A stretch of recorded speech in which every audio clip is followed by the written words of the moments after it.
Your money challenges are not what you think they are. Let's get under the surface and take a look at what's really causing the problem, because I'm here to help you figure out how to solve your money problems in life.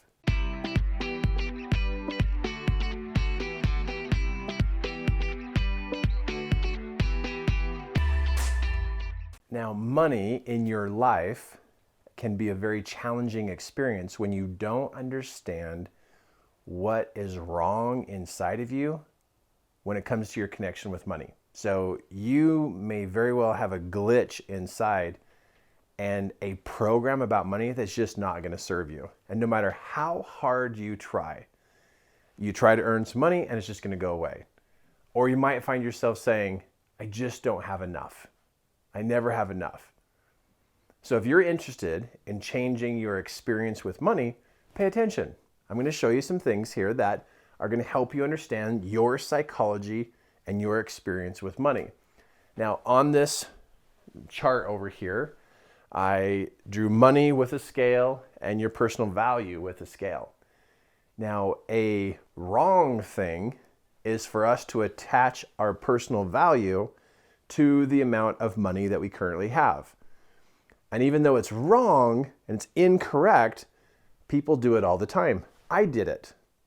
I used to be there where my value was connected to how much money I have. If I had low amounts of money, I felt like I had low value. If I had money, I felt like I had value. And literally, my attitude got affected by where my money was. If my money was low, my attitude was low.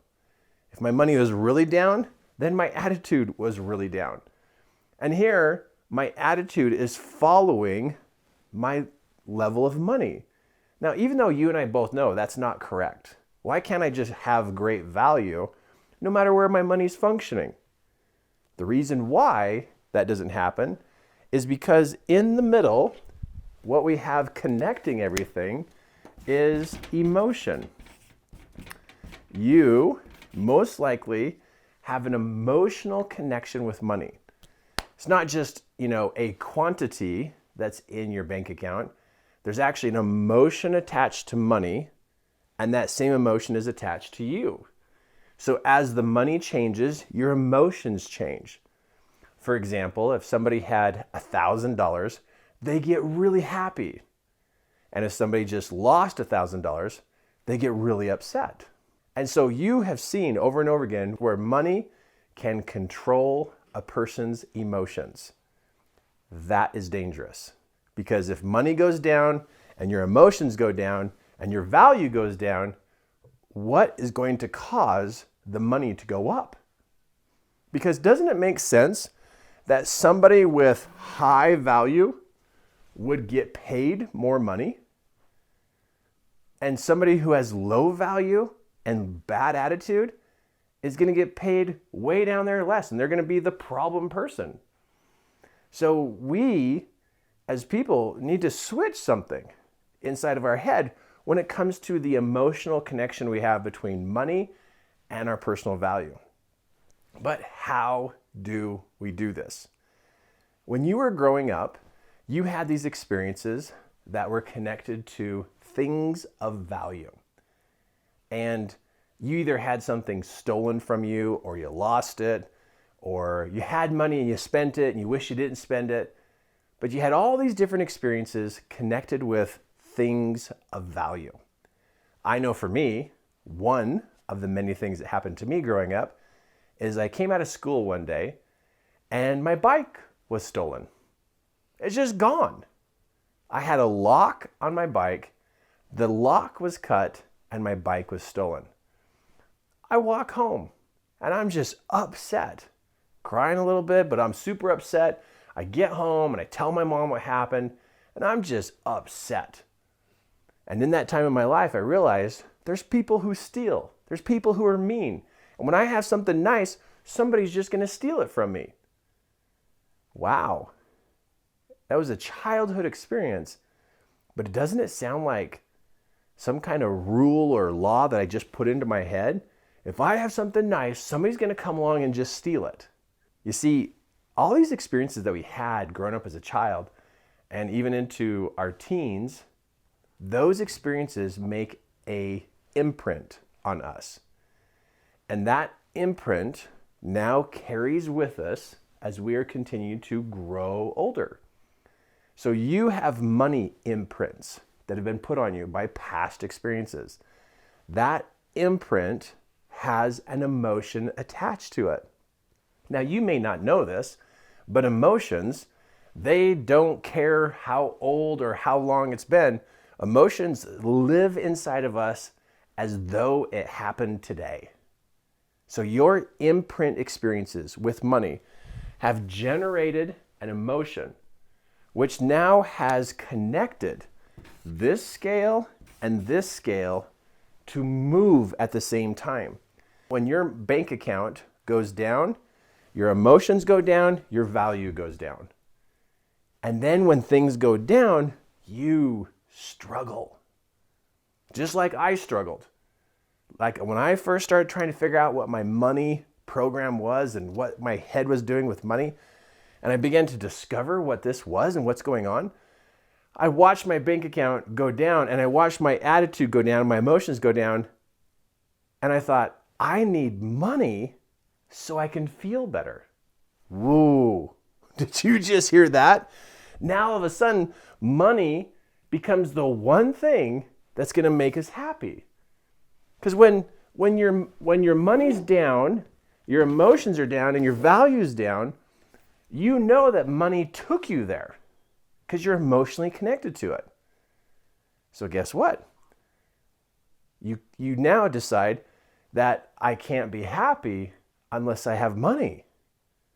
So these emotional imprints have literally wired money and your value together. And as long as those are wired together, you're in trouble. You are going to struggle because you're going to be like, well, as soon as I have money, then I'm going to feel better and my personal value will go up. But how are you going to produce more money when you have a bad attitude and you don't think you're worth anything? It's not going to work. That is not going to work. And especially if you are selling a product or a service, who's going to buy from you? Because your value's down, your emotions, your attitude's down. Who's going to buy from you? You can't move that money needle because you're down. So you're stuck. Your money issue is your value and money have been welded together through emotions of imprints from your past. So doesn't it make sense that we need to break this? We need to separate this. We need to divide this so that it doesn't have that welding experience of controlling you. Because boy, do I know a lot of people who are waiting for money so they can be happy. And it's like, you're going to wait a long time. You're going to wait a long time for that to happen. So what do? Well, we got to take and create a divide. We got to seriously look at getting rid of this emotion and taking it out. So watch what I'm doing. I'm taking the emotion out. There it is. We're getting it out. And notice that I'm finding where it's at, looking for it,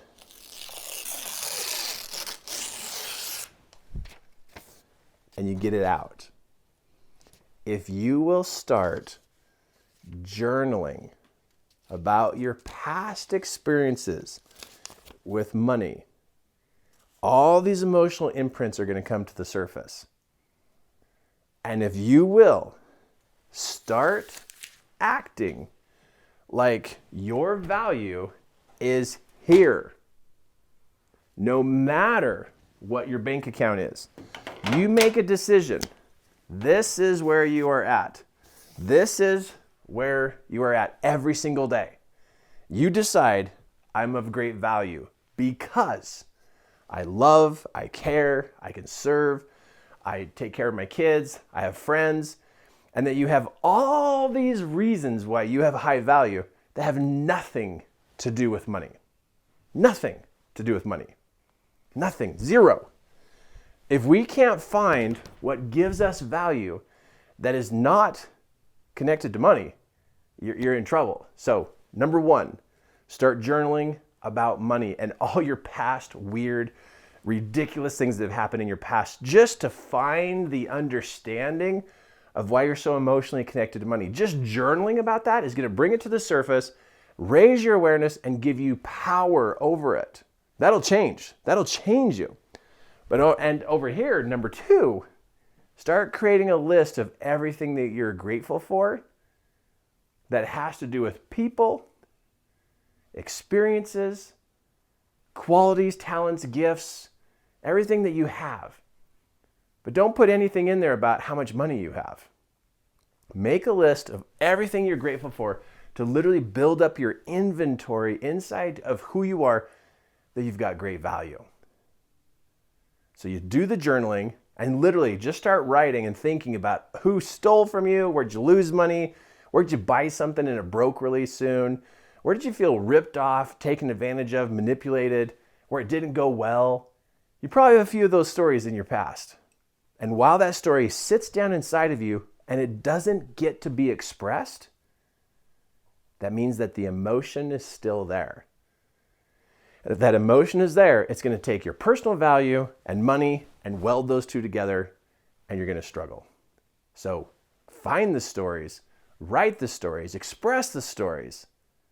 And then number two, make the biggest list of all the things that you're grateful for. And when I say big, we're talking 100, 150 things that you're grateful for. And just be able to separate those two so you can be less emotional about money and more in control. Less emotional and more in control. Great idea, right? Super great idea. Start taking action on what I just shared with you, and it's going to work for you. If you're ready to take it to another level, click the link below. Check out what I have for you on learning how to master your thoughts. It's a real big game changer, especially in the category of money. Believe me, it's going to help you create a lot more money and save a lot of money. Click the link, check it out, and hey, before you go, click that subscribe button because I've got another great video coming your way.